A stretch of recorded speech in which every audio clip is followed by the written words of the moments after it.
Connections Australia. I am going to talk through 2 of my life journeys and one mini story, which sort of combines the segment that I'm representing here today. So I represent the entire international community that moves from city to city or country to country.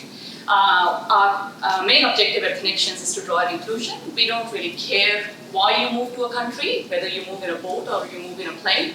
We don't really care. We understand whenever you are trying to adopt a new place home, whether temporarily or permanently, you need support to settle. So if you think about it, if you're traveling, you go to a new place, you need to know, where to hang out, how to make friends, how do I get a job so I can survive there, how do I get an accommodation, a rental accommodation.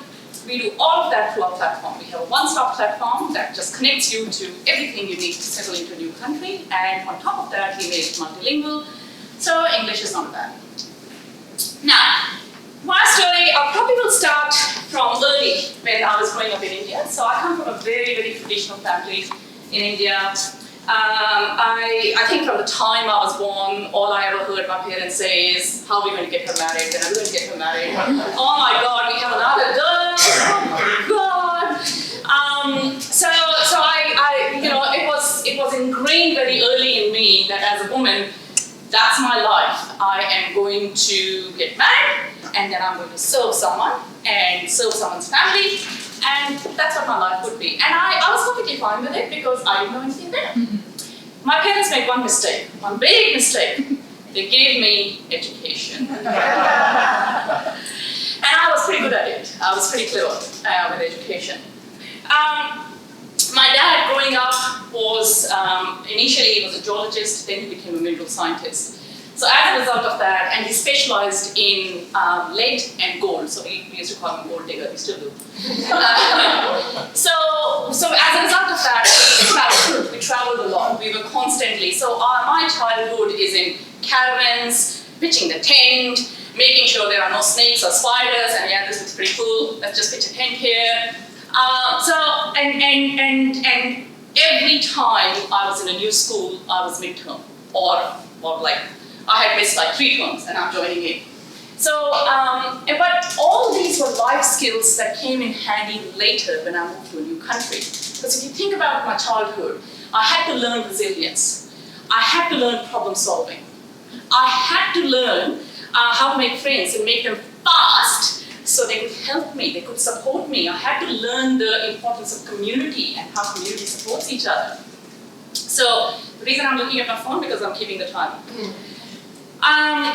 So I had to learn all of this. And what I didn't realize back then, that was the foundation of what my next chapter in life was going to be, which I think Kat just mentioned.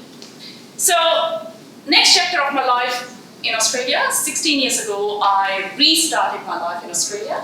I could speak broken English.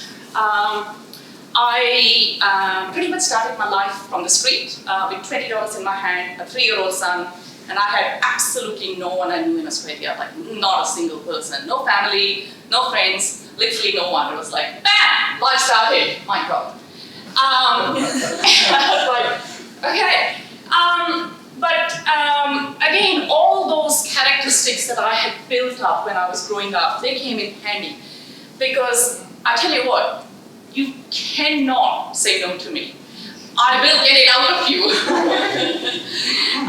So I started, and life started tough. We, sleeping here and there and all those sort of things. One of the things that I realized is community support. Because I didn't know anyone, I used to literally just go to the next door dry cleaner and go, you are looking after my son. That is what is happening, and I'm going to go and look for jobs. That's what's going to happen. I would go to the Chinese grocery shop and say, whatever you have left over that you're going to throw away, you're going to give that to me, and I'm going to cook with that. All those problem-solving skills, they come in handy, and life started changing. So of course the life for the first, 8 to 10 years was very average. But I was lucky that I had good education. I was lucky that I had presence of mind to be the best at any job that was given to me. And best means better than everyone else. Now, I have the presence of mind to do that. And that then led to other things. In my life, I then took technology route.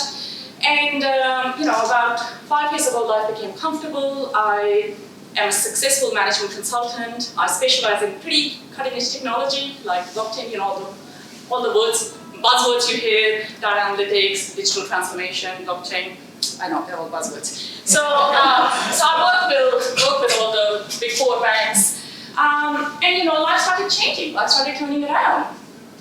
And about 3 years ago, I then went to my son and said, you know how I work really, really hard to earn all this money and turn our life around? And he goes, yep. I said, we're going to become poor again. And he said, why? I said, because I want to get back to the community. I want to help community. I want to help more people like me. So no one has to struggle through the 10 years of my first life. They don't have to go through that. And that was the concept for connections. Now, there's only 2 things I know: people and technology. So it was logical to me that I bring that together and form a tech platform. And that's what we did. Now, Connections is a 100% volunteer organization. 100%. Okay? We have about 15 people, started with 1, me, and now there are about 15 people, 100% volunteer organization. Everyone is of multicultural background. We have Spanish, we even have Australian, English, Spanish, Vietnamese, Korean, Filipino, Nepalese, Indian, Bangladeshi, this goes on, Chinese. So we're very proud that we are a multicultural community and we are driving inclusion. So that's my second story, and that gave birth to Connections, which is one of the growing platforms at the moment. It is the world's first multilingual, one-stop onboarding platform. There is nothing like this in the world. So check it out. If you haven't downloaded the app by the end of this session, we are not talking. We are not on talking terms, okay? The other story that I want to talk about very quickly in the last 30 seconds that I've got left is what happens to migrants, or what happens to people. So I have started using the term New Australians. I refrain from the term migrants and refugee because there's a connotation attached to it. So I just say we're New Australians. Simple, okay? And the story that I would say is, what happens is, because you're a new country or you're a new city, you don't know some nuances of that city. Okay? So for example, I can tell you right now, as a person of international capacity who had never seen a beach in her life, when I went to the beach, I thought, this is really odd. Everyone's swimming just in between here. There's a vast ocean there. Why are they swimming here? I had no concept of flags. No concept. And I can tell you, there's millions of people like me who have no concept. You stick to flags and you think people understand what that means. No one understands it, okay? Really. So what happens is you get labeled dumb because you're asking questions that you don't know answers to, but you're simply being inquisitive. You're going, what the hell is this? So my story is, I was walking down the street. I'm sorry, I'm going to go a little bit over. I was walking down the street and I saw people going to a wall and then coming back with money. Then they went to another wall and then they came back with money. I'm like, geez, no wonder they call this a lucky country. I've got money coming out of the wall. What is happening here? So of course I made the mistake of asking someone, how do I get money out of the wall? And they just looked at me. They go, double? That's an ATM. What is an ATM? What? You've never heard of an ATM? Where did you land from? And I looked pretty okay, and I was like, I don't know, I've never seen an ATM. Anyway, so it was a very embarrassing experience because this person made a very public announcement around this woman not knowing anything about ATM, and then that made a crowd, and I came back and I cried. I'm like, oh, my life sucks. And it's like, geez, I didn't know. 10 years later,